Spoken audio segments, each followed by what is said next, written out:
Tonight is a breakthrough on the horizon in one of the country's most high-profile unsolved mysteries. JonBenét Ramsey, the name we all know, the case that shook America that Christmas nearly 30 years ago. Could there finally be a major turn in the case? 2020 begins right now. I just kept saying, no, no. Ask God to raise her. JonBenét Ramsey, the story you can't forget, the case you think you know. With all that attention, all that scrutiny, why hasn't this crime been solved? One simple reason: the police have refused help that was offered, and it could have helped. But now is the new documentary series changing the picture. Go back to the damn drawing board. So early on, they locked into this crazy idea that the parents were responsible. They get tunnel vision. With new DNA technology, is a solution closer than ever. We think the crime can be solved. It's firing John Ramsey. Tonight, the new John Ramsey interview. You dwell on your loss, and you just can't do that. And what you've never seen before. From the iconic Barbara Walters sit-down. This was a monster that killed our daughter. And the police think that it's you. Now the detective who defied the police. They knew at the time that there was DNA and that it was not from Ramsey's DNA. And he just said, I have a name, I want you to write it down. And I did, and he said, that's where you start. All but one person on that list is innocent. Then you got your killer.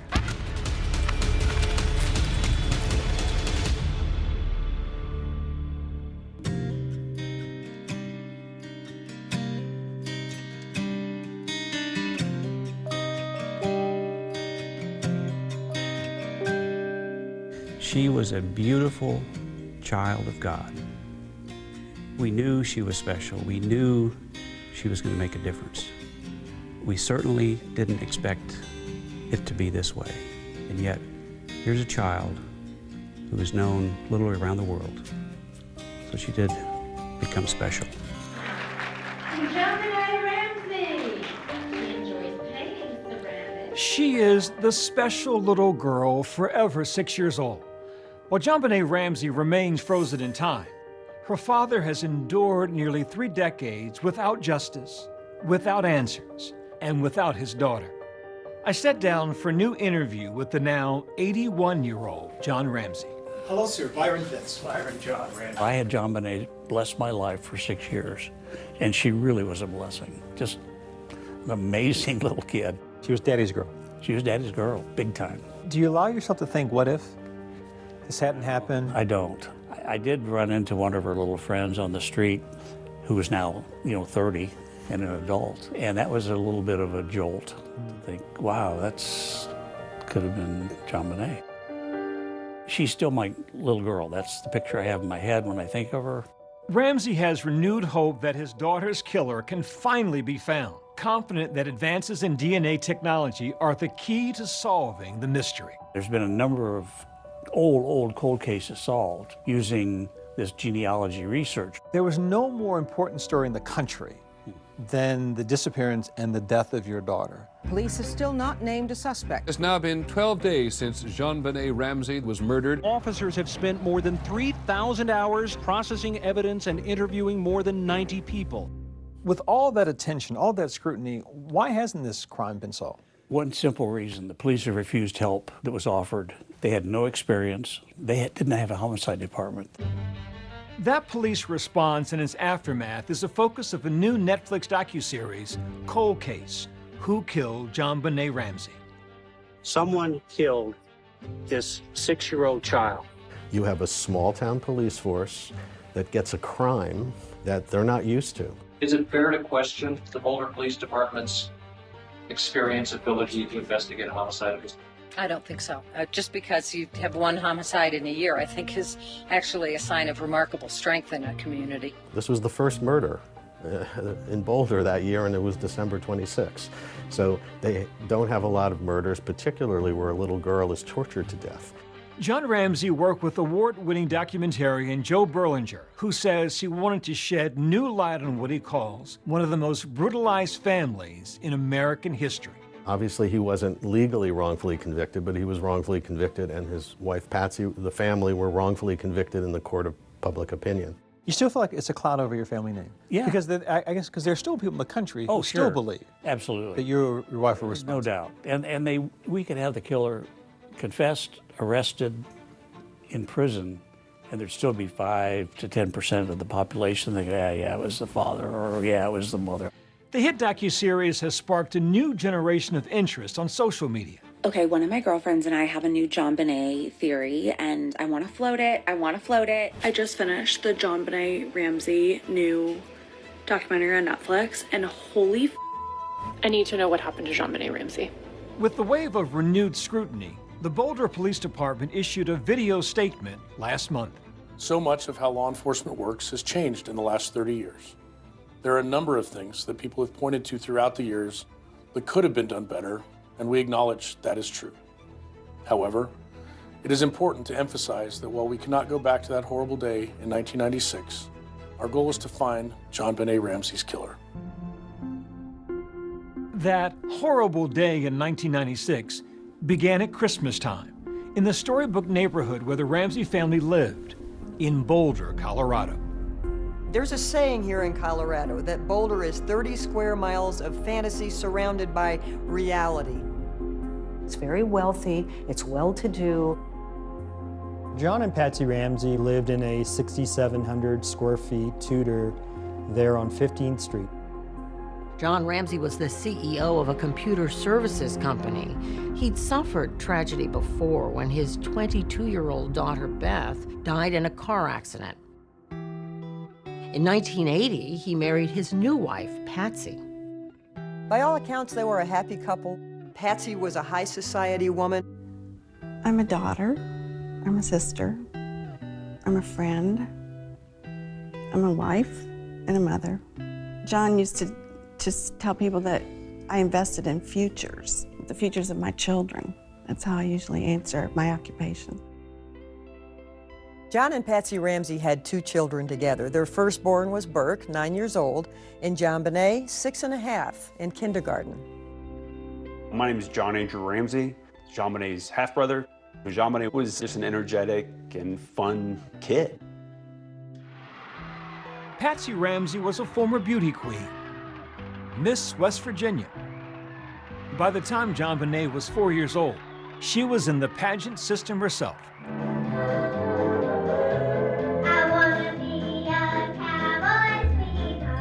I really believe that if we hadn't seen the beauty pageant photos of JonBenét Ramsey, it might have just gone into the ether as another child murder.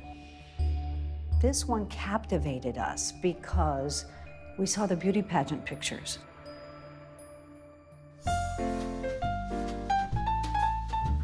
Hello, I'm Patsy Ramsey. This is JonBenét. She's 4, Burke is 7. Christmas was Patsy's favorite time, and she really went all out. She had a Christmas tree for every room, and every tree had a theme. The windows were done with garland, the staircases had garland, there were red ribbons everywhere. And from all of us at our house to everyone at your house, Merry Christmas and the happiest of New Year's. There was plenty to celebrate that Christmas of 1996. Patsy had been battling ovarian cancer and was finally in remission. On Christmas morning, the family opened presents in their home. They were going to a friend's house for dinner that night. We were going to leave early the next morning for a trip to our summer cottage in Michigan. So we came home, set the alarm, and went to sleep. This is your first extended interview. In 2000, Barbara Walters spoke to the couple about that terrible day. You get up, you're dressed. What happens? I went down our steps from our bedroom to the 2nd floor. Then I started walking down the spiral staircase. And as I came to the bottom of the stairs, there were 3 pages neatly laid across one of the runs of the stairway. She picked up the note and she started to read it. I just remember when I read, "We have your daughter," it just, this overwhelming fear. And then? And then I just screamed for John, screamed. Take me back to that day. I was shaving or getting dressed and I heard Patsy scream, and we called the police immediately. We have a kidnapping. Hurry, please. Explain to me what's going on. What's your name? Are you Patsy Ramsey? I'm the mother. Oh my God!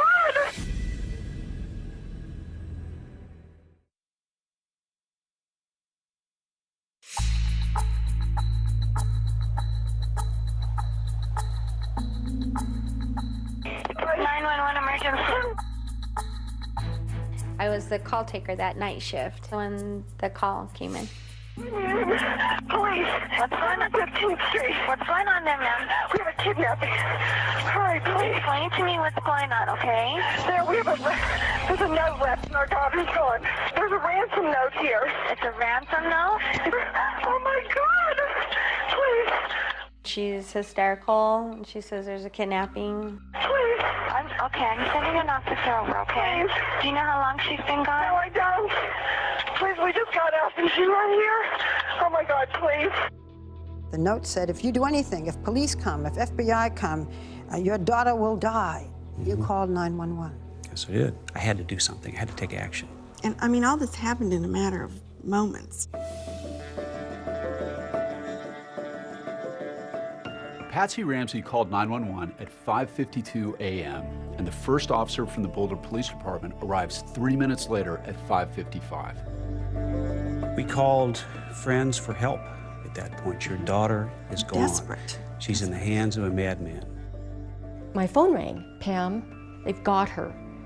What do you mean they've got her? They've kidnapped JonBenét. She's gone. What was the atmosphere like as you sat and waited? Well, it was awful. First of all, we didn't know whether the kidnapper was going to call that day, because the note said, I will call you tomorrow. Get plenty of rest. I was deathly afraid that tomorrow was in fact the 27th. You lose all perception of time, of place. You've just been dealt a horrible, crushing blow. At 6 o'clock on the morning of December 26, the police came in and did a cursory search of the residence. It was a lavish home with about 18 rooms.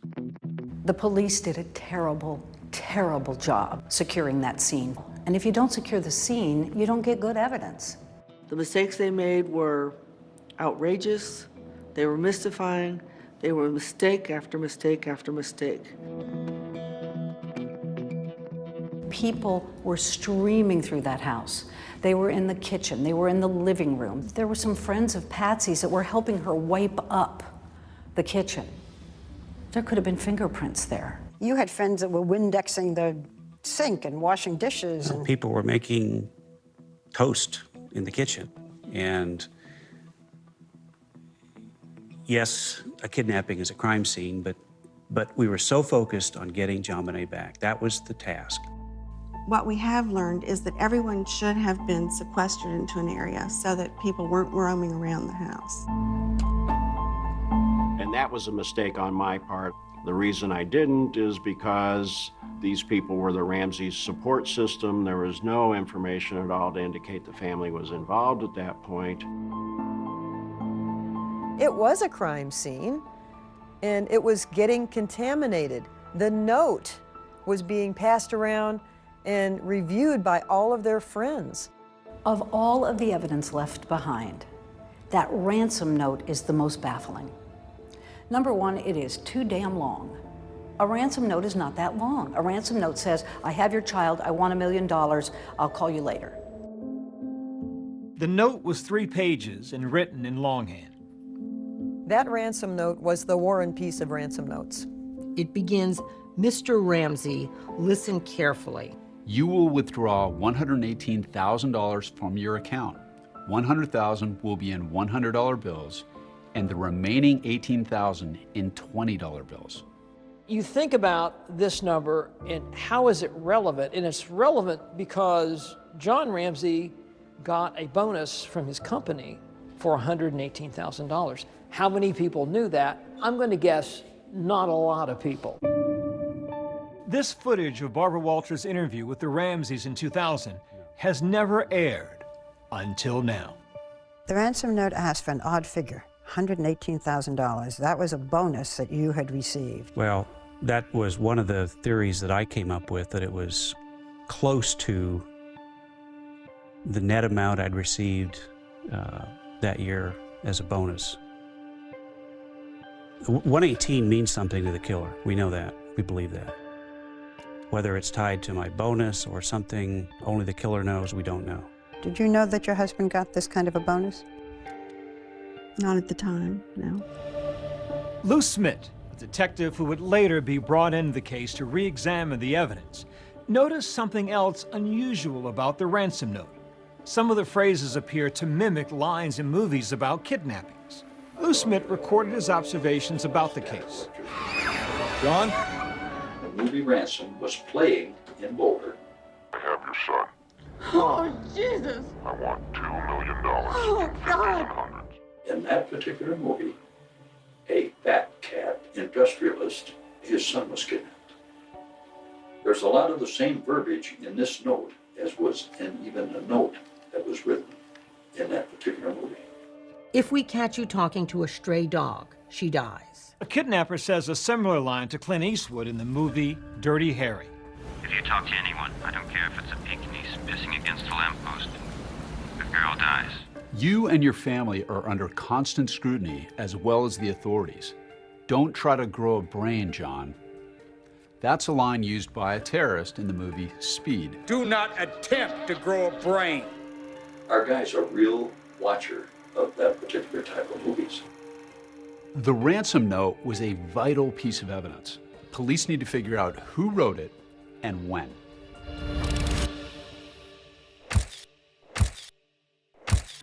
On the morning of December 26th, the minutes ticked by as the Ramseys waited to hear from the kidnapper. It was awful. The kidnappers had written that they would telephone you by 10 a.m. All I prayed for was that he would call. But it would be a discovery inside the house that would change everything.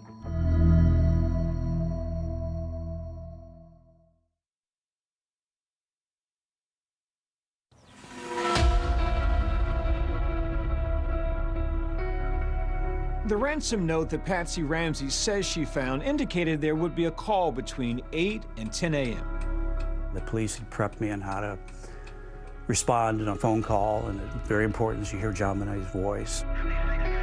Police officers were leaving between 9:30 and 9:45 before that time period of the phone call had even expired. One lone detective was left on the scene. Detective Linda Arndt is left behind in the house with John and Patsy Ramsey. Arndt didn't have extensive homicide experience managing a kidnapping and what was about to unfold. This was likely pretty overwhelming for one lone police officer. I was praying. Linda Arndt had said to me, we're hopeful that the kidnappers will just drop JonBenet off someplace. And I kept looking out the window, clutching this cross and just imagining that she was going to come running down the street. They're waiting for a telephone call from the kidnapper. What's going to happen next? My former ABC News colleague, Elizabeth Vargas, did one of the first extensive interviews with Detective Linda Arndt. 10 o'clock comes and goes, and there's no acknowledgement that the deadline imposed by the author of the ransom note is come and gone. Nobody said it's 10 o'clock and the kidnappers haven't called? Nobody said that. According to Arndt, neither John nor Patsy Ramsey seemed to mark it or freak out about it. She says later she found it curious that John Ramsey checked his mail in the kitchen in the middle of the crisis. How are you supposed to act when you think? Oh, I don't know for sure, but I really thought I could get JonBenet back if I kept my wits about me. You know, there was a pile of envelopes that had come through our front door slot. I was looking for another communication for the kidnapper. She should have been doing that. Linda Arndt tells the restless John, why don't you look around the house, see if anything is missing or looks strange.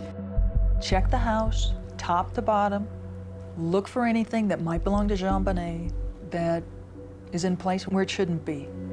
Were you at that point giving him perhaps a little bit of distraction, busy work? I wanted to lessen his anxiety by giving him a job to do, a task, a meaningless task.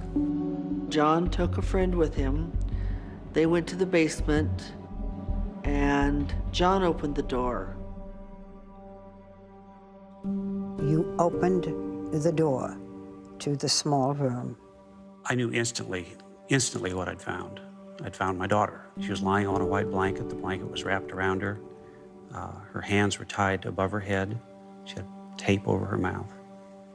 I immediately knelt down over her, felt her cheek, took the tape off immediately off her mouth. I tried to untie the cord that was around her arms. I couldn't get the knot untied. Picked her up, and I ran upstairs and laid her on the floor, and still had a hope that she was alive. And I see John Ramsey carrying JonBenét up the last 3 steps from the basement. She looked like she was sleeping.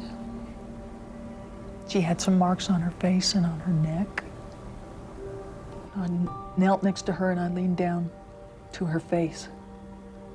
And John leaned down opposite, and he asked if she was dead. And I said, yes, she's dead. And as we looked at each other, I remember, and I wore a shoulder holster, tucking my gun right next to me and consciously counting, I've got 18 bullets. Why did you do that?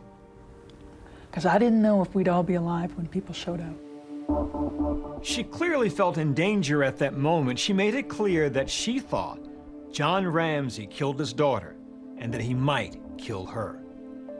Linda Arndt's ability to look in someone's eyes and determine they were a killer is a remarkable talent.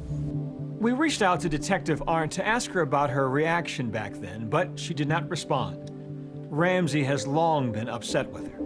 She said, yeah, I saw it in John's eyes. I knew he was guilty. That was the detective that was there that morning.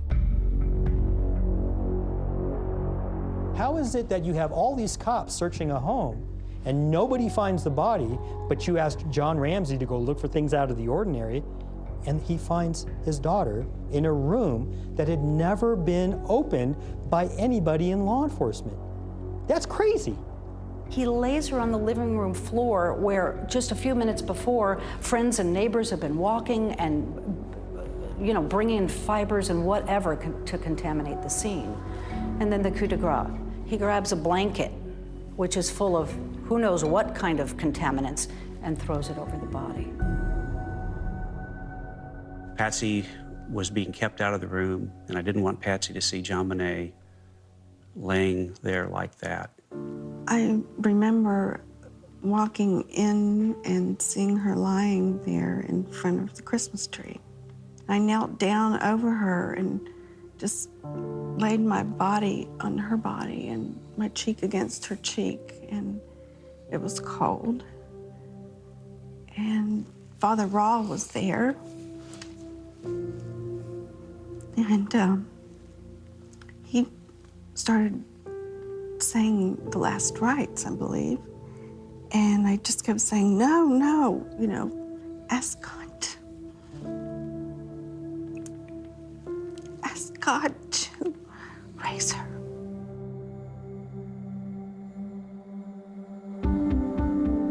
So the kidnapping of JonBenét Ramsey has turned into the murder of JonBenét. JonBenét Ramsey was violated and murdered in a horrific way. Many injuries to this little girl's body. The x-ray of her skull shows a massive fracture. This is an 8-inch skull fracture, so we're talking a major blunt force. This is just a massive blow. But the ultimate cause of her death was strangulation with something called a garrote. It's a device of a string, and it's wrapped around what ends up being a piece of a paintbrush. And what happens is, as JonBenét is losing consciousness, she's leaning forward. And so this gets tighter and tighter, and you can see how it cuts into my hand. You can see exactly why it cut into her neck. And that ultimately, according to the ME, is what killed her. If you look at the autopsy report, JonBenét died while being tortured. She was alive while she was being tortured. There were signs that JonBenét had also been sexually abused. The broken pieces of paintbrush that were used for the garrote were also used to sexually assault her. There were 4 people in that house, and 1 died overnight. From the very beginning, they suspected the parents. Within minutes of JonBenét's body being found, this was who they were going to go after, and that's what they did. The police are thinking, we got to talk to those parents, and we got to talk to them right now before they start getting their story straight together.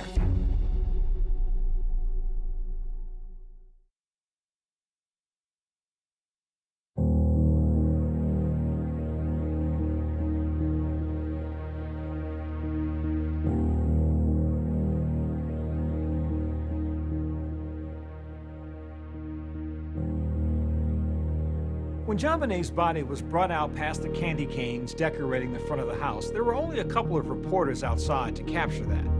And then the media frenzy started. JonBenét Ramsey, the little girl in Colorado, was murdered. Beauty queen JonBenét. JonBenét's murder has frightened residents of Boulder. News outlets from around the world had descended upon Boulder and were just hiding in trees and bushes and digging through our trash, following me around town. I mean, it was war. The JonBenét Ramsey case was completely out of control. You also have to remember the O.J. Simpson case had wrapped up. The 24-hour news cycle, their content had dried up.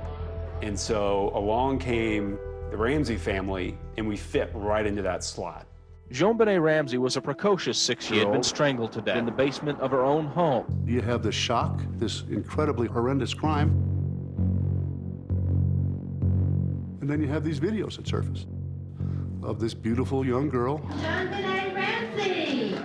Dark blonde hair and green eyes. Dancing in her costumes, and those were the first viral videos. She'd like to become an Olympic ice skater.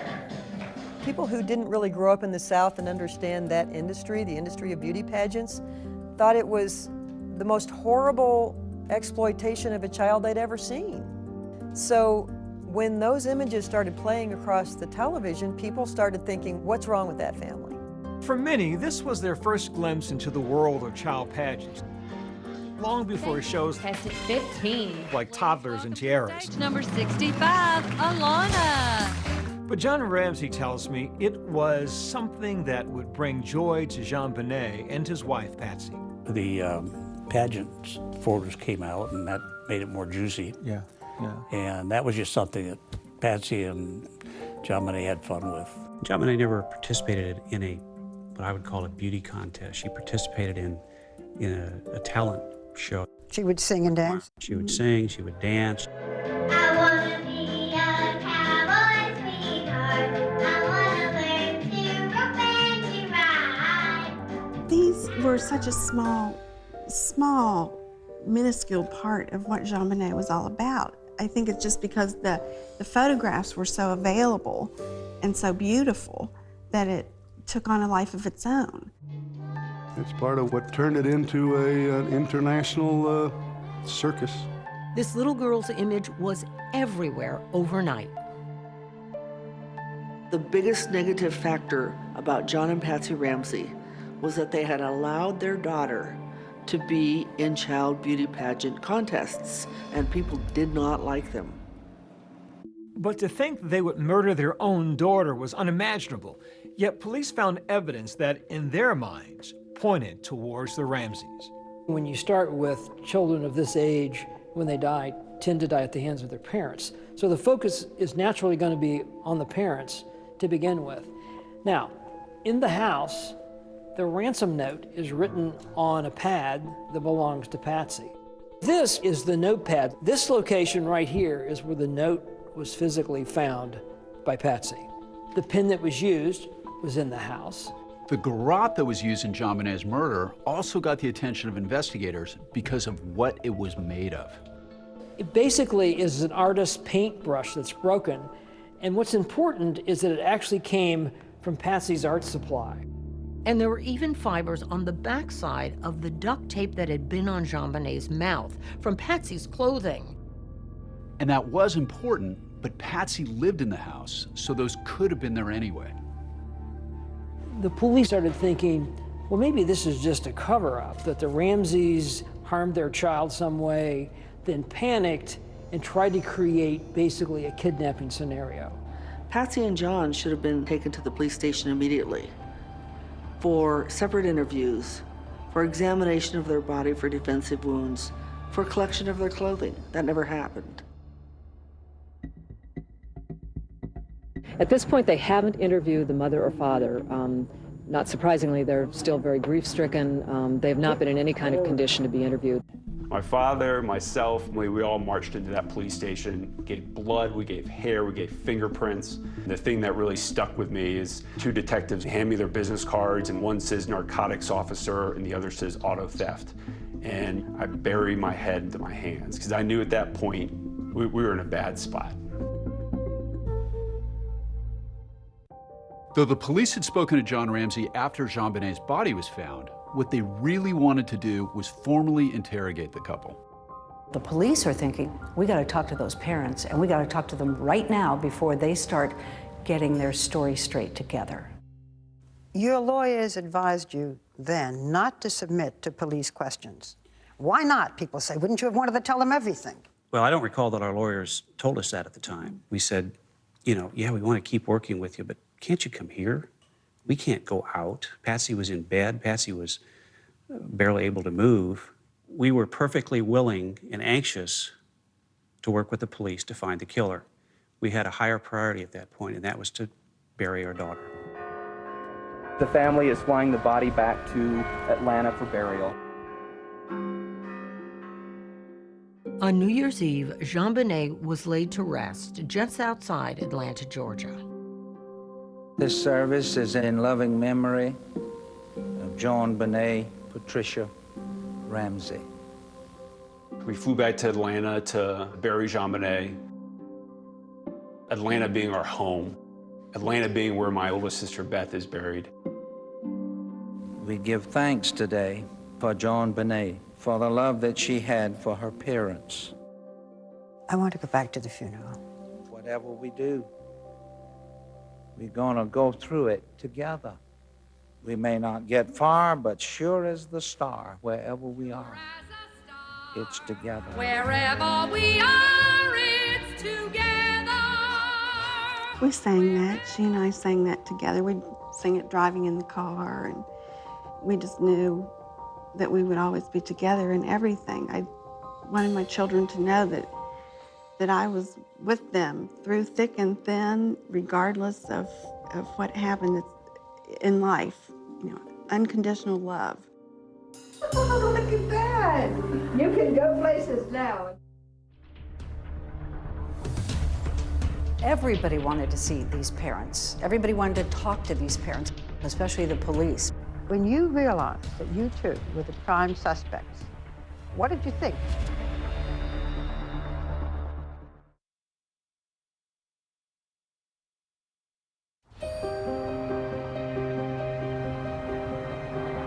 The Boulder police did not interrogate the Ramseys, but they remained the main suspects. Many people found the Ramseys' behavior peculiar and suspicious, and from that, many presumed they must be guilty. When you realized that you two were the prime suspects, what did you think? What did you feel? What did you say? Well, we were outraged. We were shocked. How could they think that? We were a normal family. I just didn't believe it. You just can't believe it. I mean, we're suffering from having lost our child. And then for someone to accuse you, it's just, you can't believe that would happen. Then 6 days after the murder, they go on CNN and say they didn't do it. If anyone knows anything, please, please help us. We've sensed from our friends that this tragedy has touched not just ourselves and our friends, but many people. As a mother, my heart went out to this couple. And if I were a resident of Boulder, I will tell my friends to keep your babies close to you. There's someone out there. Some people thought it was odd they were talking to the public rather than to the police. You did an interview on CNN. Why did you do that? We did it reluctantly and at the insistence of some friends who could see that we were being painted as guilty. Unfortunately, at that time, we were so, when we look back at it, we were so distraught and medicated. It was probably not giving the impression that he had hoped we would achieve.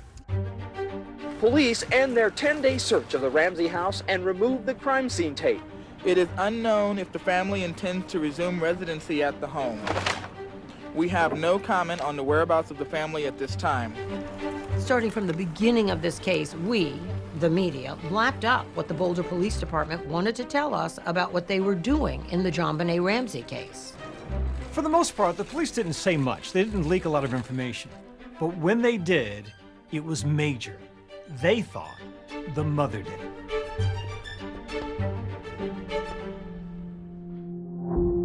Some people who believe Patsy killed her daughter believe it was over bedwetting and then staged it to look like an intruder.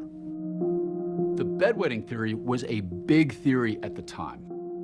I'm a cancer survivor of stage 4 cancer. When you are standing on the brink of death with a terminal illness, your priorities suddenly line up. Bedwetting is totally insignificant. I love my children. I wouldn't harm them for anything in the world.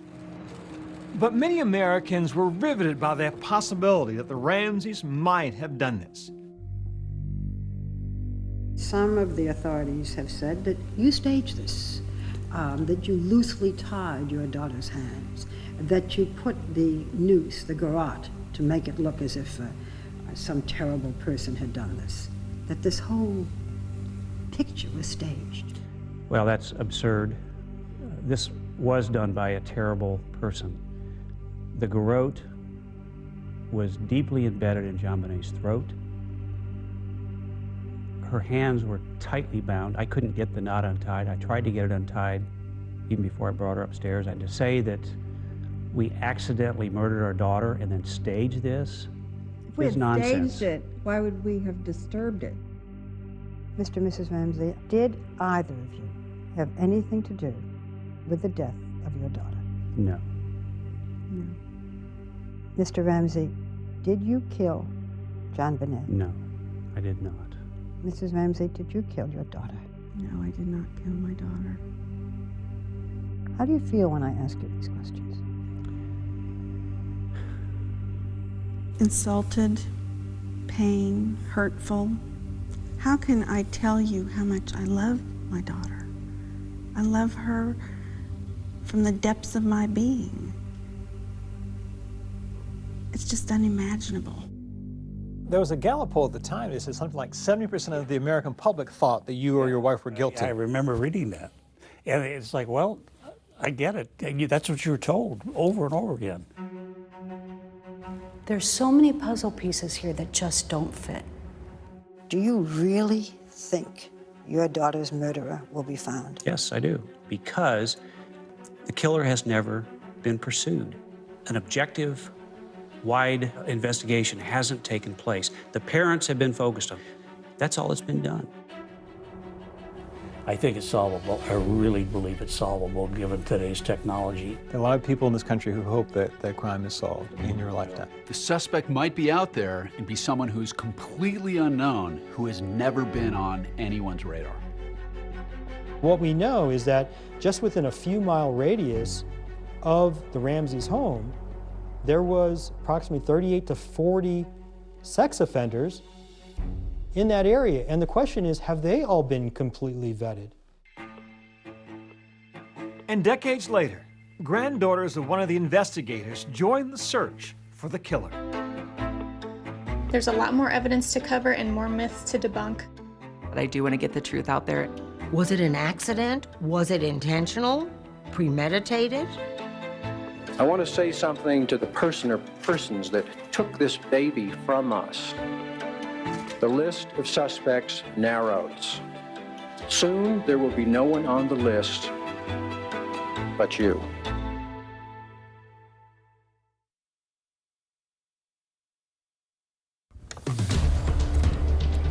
Our killer is JonBenét. How many victims has he had in the past? And how many victims is he going to have in the future? Tonight, the new focus on one of the most haunting unsolved cases of the last 30 years. Will the spotlight push the police for further DNA testing? I just need some specifics from the police. Are you doing this? Are you doing this? Now, new interviews. They targeted you, John. They wanted to hurt you. And they did that by killing your daughter. What you've never heard before from Patsy Ramsey. The police were more concerned with feeding the frenzy of media sharks every day than in finding the killer of our daughter. The detective who left the police to pursue his own investigation. Lou dedicated a big part of his life to finding JonBenét's murderer. Detective Lou Smith was like, whoa. He just said, I have a name. I want you to write it down. Is the answer in the list he left behind? Our grandfather was a detective on one of the biggest unsolved murders in our generation. Do you think if they'd taken the help offered 28 years ago, this case would have been solved by now? Oh, yeah. I have no doubt. It's a good opportunity to really find out who did this.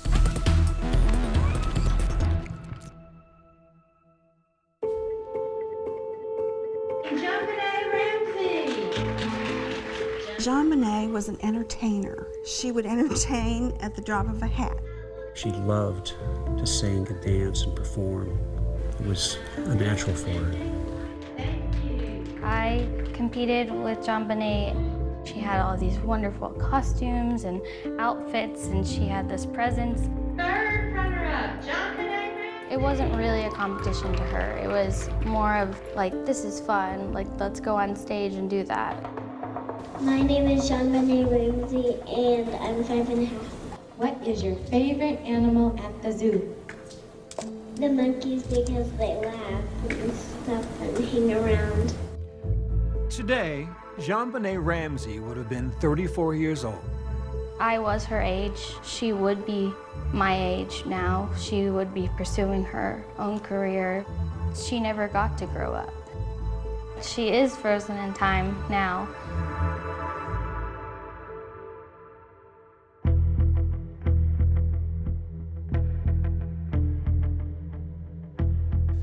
Well, the police were convinced pretty early on that Patsy and/or John were involved. And you had a district attorney's office that was saying, not so fast. And that created enormous tension between the two. Did you hear anything yesterday? I think there are some new developments. Alex Hunter, the district attorney, wanted someone to come in with fresh eyes in this case and look at it from the perspective of a defense attorney. Who might have killed JonBenét as an intruder, not just the parents, but from the outside?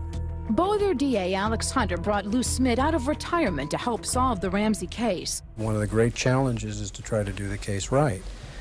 And, you know, I think we're making efforts to meet that challenge by involving people like Lou Smith. My name is Lou Smith.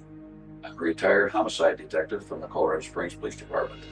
Legendary guy. And he said, I follow the evidence. I have got to follow the evidence. Doesn't matter what my opinion is, what I might think, I follow the evidence. And he did.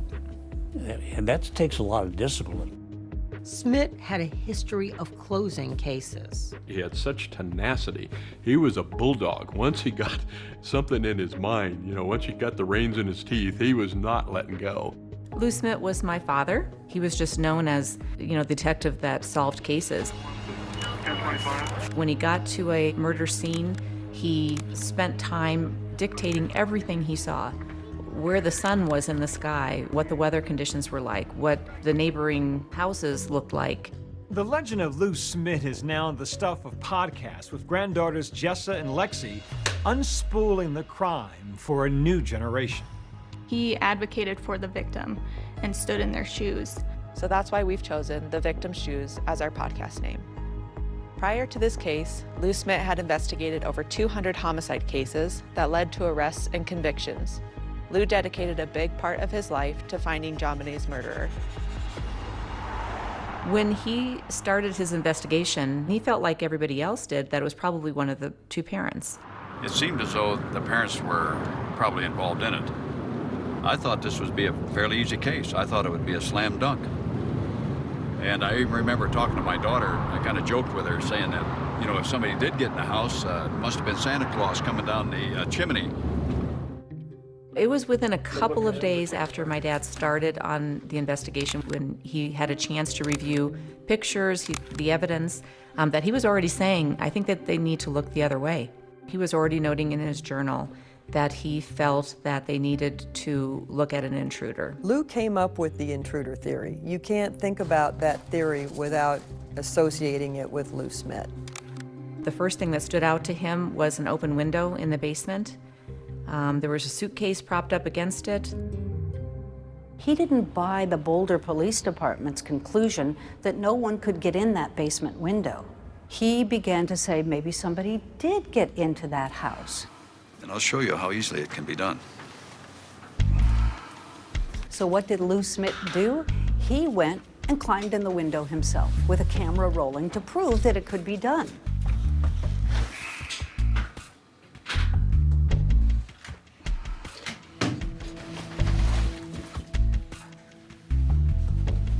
It really wasn't that difficult coming in that window. But is Smit's own theory compromised by the very crime scene photos he himself has studied?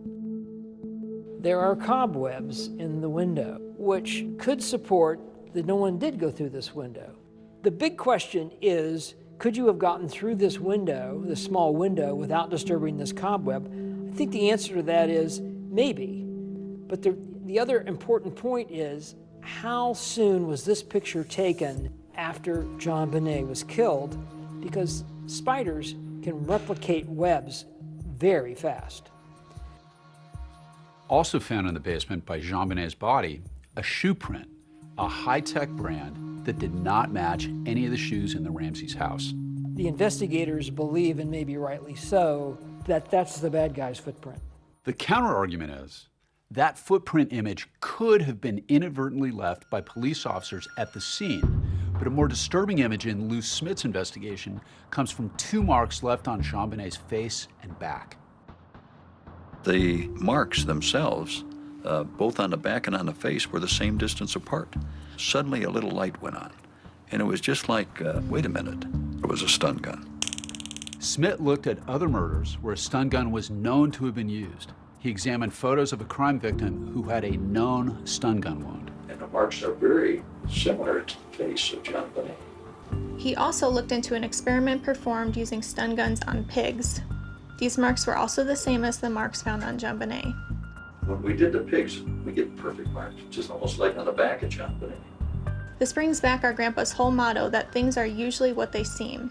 Don't make it complicated. To make things less complicated, Smit transferred all his knowledge and thoughts about the case to VHS tape, leaving behind a 6-hour video presentation of his intruder theory. There's no reason at all for the Ramseys to use a stun gun, and the Ramseys don't have a stun gun. If it's not a stun gun, what is it? That's the question I always ask. You tell me what it is. Lou Smit stood up and said, wait a second, we need to look at this again. It actually is possible. It actually is plausible. And in his mind, it's actually the most likely scenario. But there have been challenges from the beginning of this case. There were published reports that the Boulder Police Department refused to accept assistance from outside law enforcement. Denver police called and offered 2 experienced homicide detectives to come work at Boulder under their direction full-time.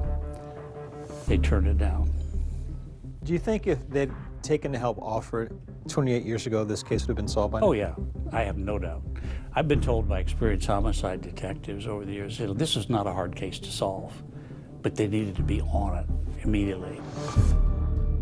Lou Smit thought that the Ramseys were being targeted unfairly. Thought there was something drastically wrong. I had seen evidence of an intruder. One thing the police and the district attorney do agree on, both want the Ramseys to come in for a formal, videotaped interrogation. And when that day finally comes, it gets heated. Go back to the damn drawing board. I didn't do it.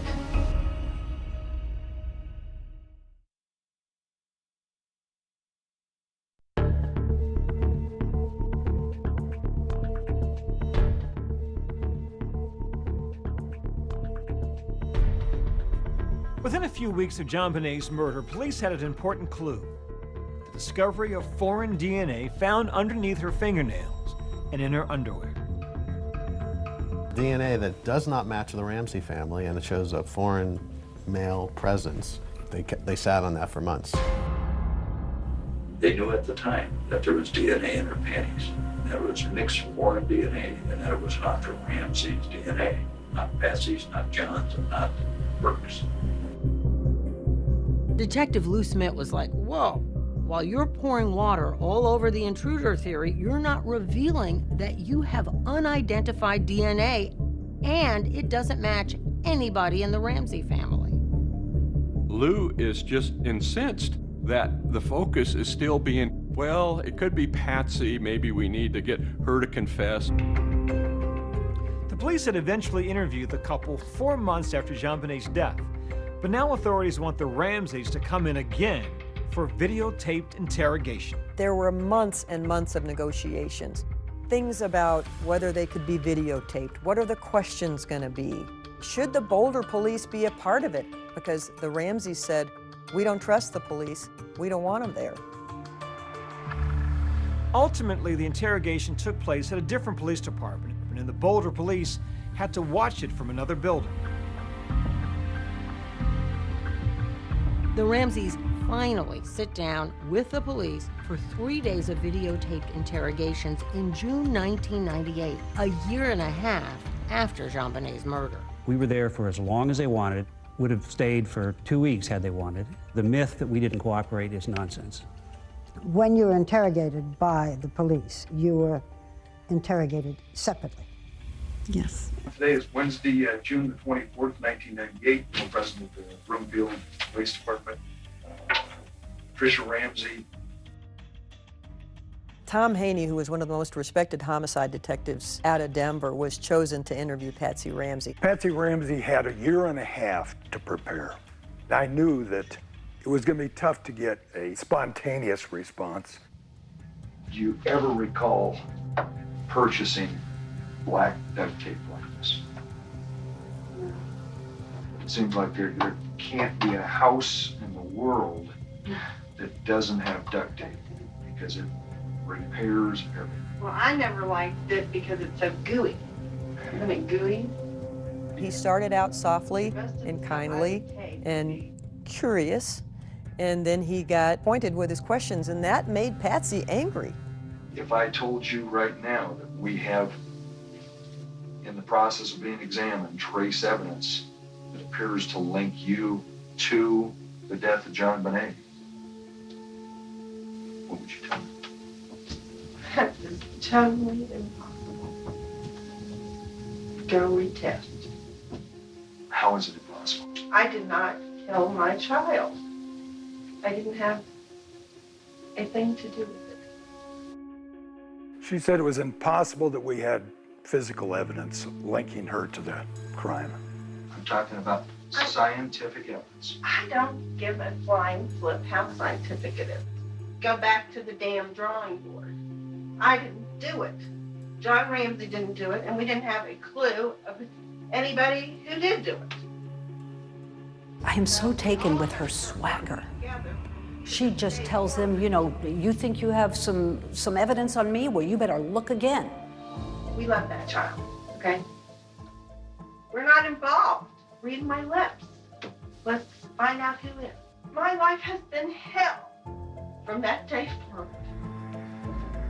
And I can't stand the thought of thinking that somebody's out here walking on the street. God knows we might do it again to some other child. You know, quit screwing around asking me about things that are ridiculous and let's find the person that did this. Patsy was feisty. She was combative. in stark contrast to John Ramsey, who was interrogated by Lou Smith. When Lou interviewed someone, he pried anything out of people just by being understanding and really listening. Now, John, and I know this is touching right back on a very delicate spot, but was this tape wrapped around anywhere? Was it stuck down? It was very firm across her lips. I reached out, flipped the latch, opened the door, I knew immediately what I found. Okay, and you say immediately? There was a white blanket, and I just knew I found her. How were you standing with her? The interrogation tapes are intriguing to watch, as there's a lot of raw emotion shown by both John and Patsy Ramsey. But the bottom line is both John and Patsy deny that anyone in their family killed JonBenét, and there was nothing revealed that allowed for charges to be brought against them. And we want to do everything we can to help solve this case for you. My dad's conclusions after that interview were just firmed up his belief that the Ramseys had nothing to do with this murder. I'm not saying parents don't kill their kid. Parents do kill their children. So, but they're trying to say Patsy did. Their actions before, during, and after are all consistent with innocent people. You didn't do it. My dad started getting frustrated as time went on because he felt that the case against the Ramseys was being slanted where no other evidence was coming in. I thought there was something drastically wrong and that there was a gross injustice in this case. I had seen evidence of an intruder in the house that night. Lou Smith thought that the Ramseys were being targeted unfairly, and he didn't believe the police were listening to him. Smith so strongly disagrees with the prosecutor's focus on the Ramseys that he is resigning from the case, saying, "The case tells me John and Patsy Ramsey did not kill their daughter." He wrote a letter to Alex Hunter telling them that he couldn't be a part of the persecution of these people, is how he termed it. He wrote, "I intend to stand with this family and somehow help them through this and find the killer of their daughter." My dad may have resigned from the district attorney's office, but he never stopped work on the case.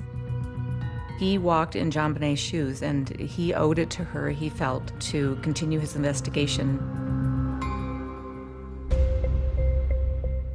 One thing Lou Smith fought to do was tell a grand jury his side of the story, the intruder theory.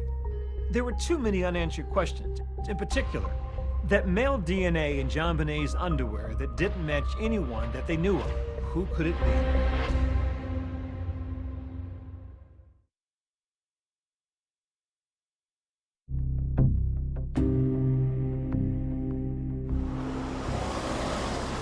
Grand jurors arrived at the Boulder County Justice Center this morning and were escorted into the courthouse by sheriff's deputies. There was enormous pressure on District Attorney Alex Hunter to call for a grand jury, and it took him almost 2 years to actually call one. I think it was the media pressure and pressure from the police that forced him to make that call. A lot of work went into it. You have to remember, this case was happening just after other high-profile murder cases in the country. What did you think of your parents at that point by October 31st? I thought they were these great people that I had killed. From the Menendez brothers to O.J. Simpson. O.J. did it! Those high-profile cases were on most of the country's mind. Good morning, Counsel. Most people think the evidence of Simpson's guilt was insurmountable. We, the jury, in the above entitled action, find the defendant, Orenthal James Simpson, not guilty of the crime of murder. And yet, he walked. Alex remembered that. He told me one time, "I don't want to spend 2 years of my life and $5 million of the taxpayers' money and lose in court." Alex Hunter sat a grand jury for 13 months. Are you surprised by anything you've seen? No. Over 13 months, those people heard over 100 witnesses. My name is Jonathan Webb. I was a grand juror on the JonBenét Ramsey case. It bothers me that the murder of a little girl like this has gone on unsolved for essentially a quarter century. Members of the grand jury looking like detectives themselves as they finally toured the Ramsey house. From a crime scene perspective, it was very disturbing how she was found. She's on a concrete floor, a garrote around her neck, and she's 6 years old. That's pretty horrible. Webb told us that the grand jury spent most of their time focused on two main issues. First, who wrote that ransom note? We heard from 3 handwriting experts, and even though the handwriting experts couldn't definitively say that she wrote it, they all 3 came to the same conclusion that it could have been Patsy Ramsey. The Ramseys' defense team had their own experts who said that the comparison between the writing on the ransom note and Patsy's handwriting was not conclusive. And the grand jury believed that she wrote it. The second focus for the grand jury, according to Jonathan Webb, was the viability of the intruder theory. Smith actually presented his intruder theory to the grand jury. This is the very first photo taken of the training room basement window. The window is wide open. Now, if I was a detective, I'd have said, wow, this is entry. But the grand jury wasn't buying the intruder theory because of those cobwebs in the window. The intruder theory didn't make sense to the grand jury. The Boulder police had photographed cobwebs. So for someone to get through a small opening like that and not disturbing a cobweb would be remarkable.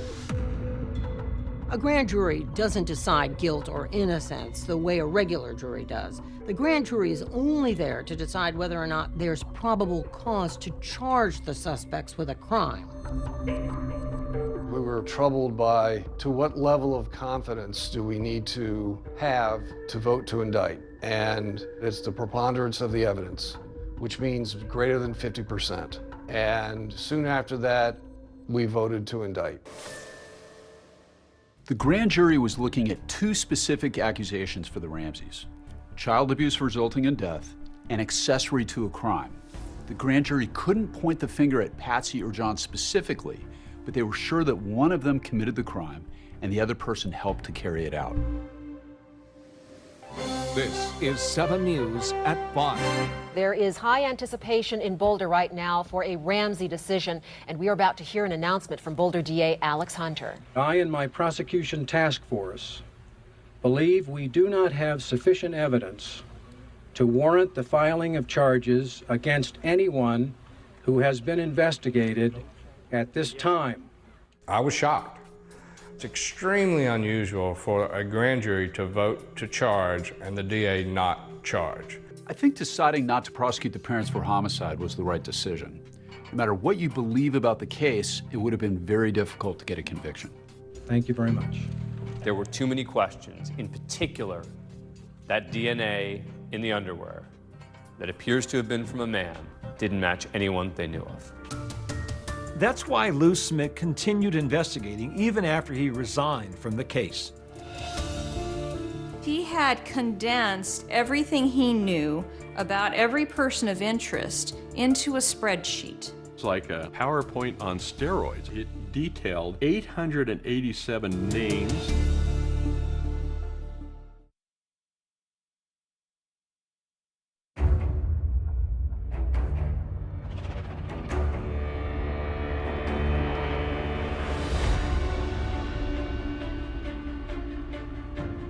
But I think what turned this whole case has always been DNA.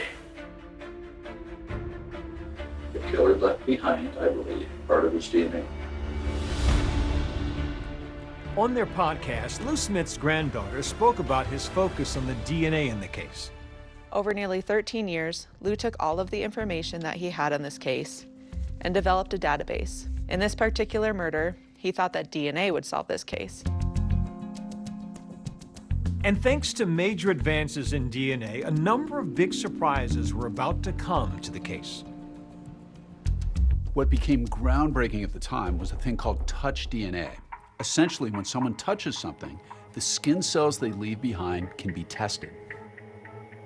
In 2008, the then district attorney for Boulder, Mary Lacey, decided to do a new round of DNA testing on JonBenét's pajama leggings. Remember, there was already DNA from an unknown male found under JonBenét's fingernails and in her underwear. But analysis of touch DNA on her leggings uncovered something new. DNA from at least one unknown male, maybe 2.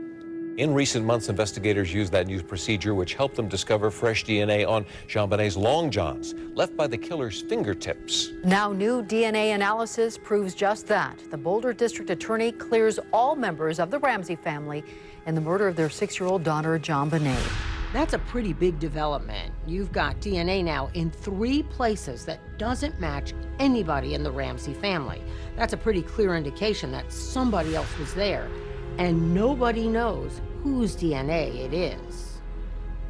This revelation of this new unmatched DNA drove the district attorney to announce they're no longer looking at the family. The news broke here at the district attorney's office with this incredible letter to JonBenét's father. DA Mary Lacey wrote John Ramsey, "We do not consider your immediate family, including you, your wife Patsy, and your son Burke, to be under any suspicion in the commission of this crime."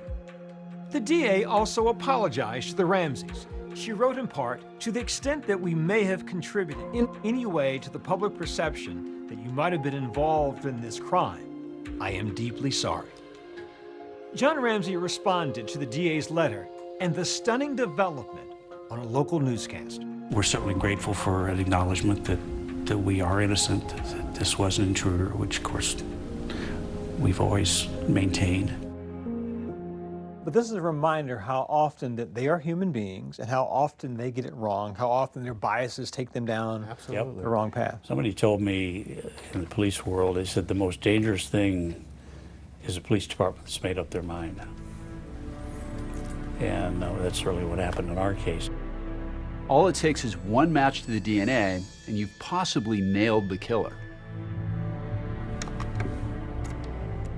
Our killer, JonBenét, how many victims has he had in the past? And how many victims is he going to have in the future? And so this killer could still be murdering even today. Lou Smith dedicated years to investigating the JonBenét Ramsey murder case. But eventually, he ran out of time. When he got sick with cancer, he knew that his time was limited. And so during that time, he just talked to others about not letting this case die. He had people coming every single day, 60 to 70, 80 people a day, coming to see him. And they said their goodbyes. And during that time, he would still talk about the case. I remember about the last 3 days, he had slipped into a coma, and the conversations would become one way, you know, and I don't know if you could hear me or not.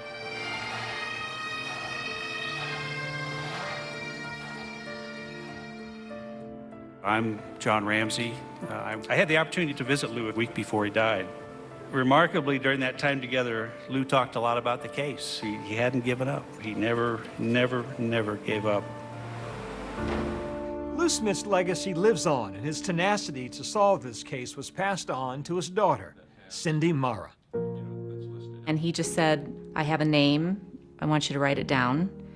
And I did. And he said, "That's where you start." You know, we'd be glad to pay that. We don't have that electronic report, so we would need Boulder to send it. After my dad died, you know, a couple of us, our family, and then some of his old homicide partners, we just formed a team. You want to go down to number 2, because that is an in-state one. Yep.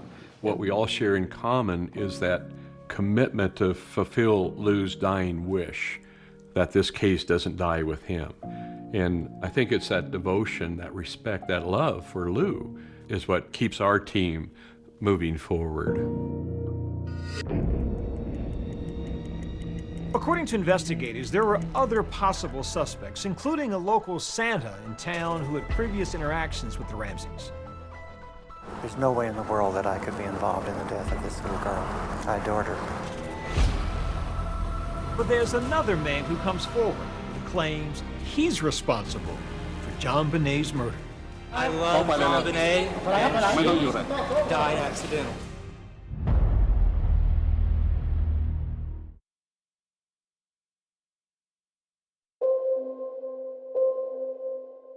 The mystery surrounding the murder of JonBenét Ramsey haunted Lou Smith until the day he died. But he left behind that detailed list, hoping that one day JonBenét's killer would finally be brought to justice. He had condensed everything he knew about every person of interest into a spreadsheet. It was like a PowerPoint on steroids. The spreadsheet detailed 887 names. He wanted us to take the list that he had and try and keep the case alive. Out of those 887 entries, by the time he went into hospice, Lou had marked 134 cleared. Over the years, there have been many leads that seemed promising at one time or another. That new Netflix documentary, Making News, details how just months after JonBenét's murder, a 12-year-old girl who lived less than 2 miles from the Ramseys was attacked as she slept in her bed. Sometime in the late hours, Mom hears a noise going on. And there was, in fact, an intruder in her daughter's bedroom preparing to molest her. That person has never been identified. That girl had attended the same dance studio as JonBenét. Are the two cases connected? I don't know. Boulder police said that while the two cases had some similarities, they found no definitive connection. In the search for the killer, investigators chased down countless leads, including a local transient. Here you have Gary Oliva, who apparently on the night or the next day after JonBenét was killed, called a friend and told him over the phone that he had hurt a child. All of a sudden I get a phone call, and it's Gary, and he's sobbing into the phone like I've never heard anybody sob in my entire life. I hurt a little girl. He was a homeless man who hung out at a church just a block and a half from the Ramseys' home. And he confessed that he killed JonBenét Ramsey. They took a look at him, but eventually eliminated him because there is absolutely no connection between he and the Ramseys. And his DNA, they used that to eliminate him. Investigators also looked into Bill McReynolds, a local Santa Claus who'd worked at the Ramseys' holiday parties. JonBenét had made a comment that he, Bill McReynolds, was coming to their house to see JonBenét. I think everybody thought that was a little weird. His DNA didn't match, and he's out of the picture. And then Alex Hunter, the Boulder County District Attorney, speaks directly to the killer. I want to say something to the person or persons that committed this crime. The list of suspects narrows. Soon there will be no one on the list but you. A day after the DA rattles the cage, a man named Michael Helgoth attracts the attention of authorities. Michael Helgoth evidently committed suicide the day after the Boulder District Attorney threatened that, hey, we're going to find you. The death of this child has broken all of our hearts. We will see that justice is served in this case and that you pay for what you did. That speech was designed to get the killer nervous. When Michael was found dead, there was a stun gun at his residence. Also, there was a pair of high-tech boots. These two clues had previously been linked to JonBenét's murder. Stun gun, a bit odd for people to have. High-tech boots, fairly common thing for people to have. But the real clincher would be DNA, didn't match, and he has no connection to the Ramsey family. And so investigators also eliminate Helgoth as a person of interest. Investigators finally felt they had a real break in the case with John Mark Carr. He famously claimed he was with JonBenét when she died. I love JonBenét. She died accidentally. Are you an innocent man? No. Her death was an accident. So you were in the basement? Yes. Problem is, he wasn't in Boulder, Colorado when she died, and his DNA didn't match. Even though Carr claimed he was in the basement when JonBenét died, there was just no physical evidence linking him to her murder. And so Carr was eliminated as a suspect. Take a look at it. Decades later, the search still goes on for the little girl's killer.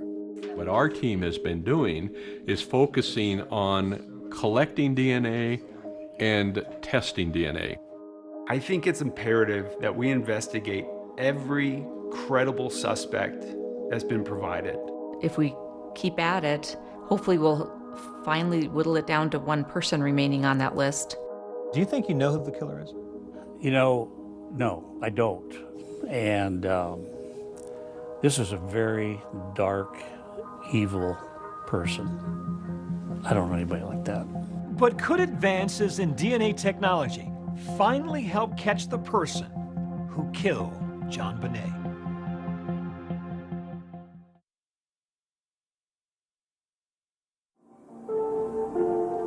The JonBenét Ramsey case is just as mysterious today as it was in 1996, when her devastated parents were left with tiny mementos from their daughter to hold on to. It makes me sad that there were happy little hands in this glove. Now they're gone. So the memories bring tears to your eyes, but you're also a little more at peace? I don't know. I don't think I will be at peace until we find out who did this.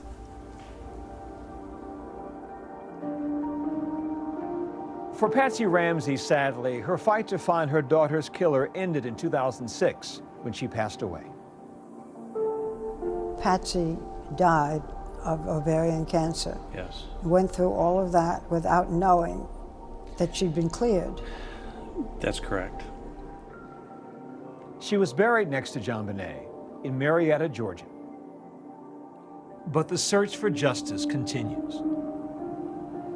I think it's even more mysterious now to some degree because who the heck was in that house? How'd they get in? Why'd they target her?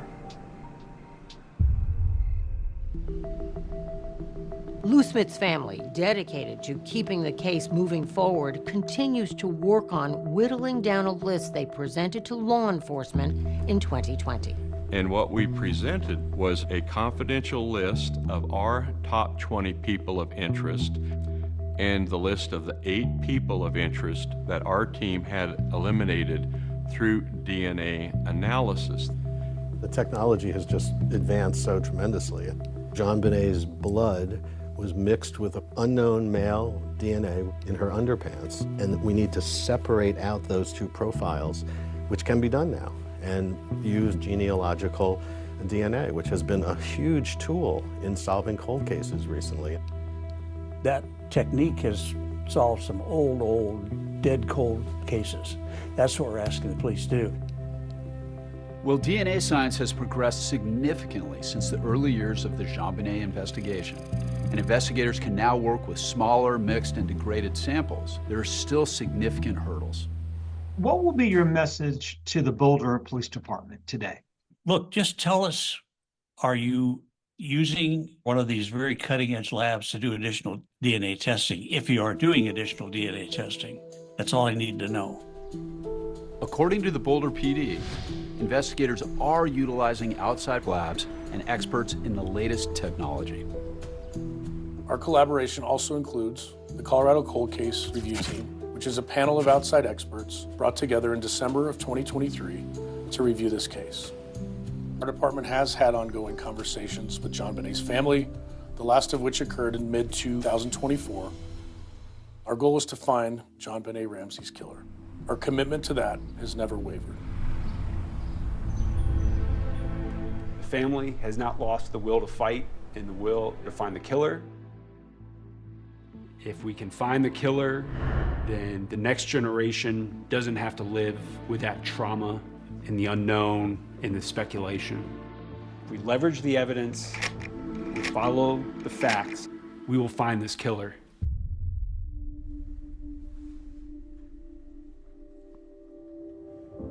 My dad certainly suffered a tremendous amount, but I think he's focused on life today and enjoying life with his family and grandkids, and he's remarried. But he says he's still always thinking of JonBenét, trying to focus on the positive of this beautiful little girl who will always be forever young. She knew she was loved. I mean, we told her that every day. Somebody asked me once, what would you say to JonBenét if you could? I would tell her, I'm sorry, I didn't protect you. You know, I had JonBenét bless my life for 6 years. And she really was a blessing.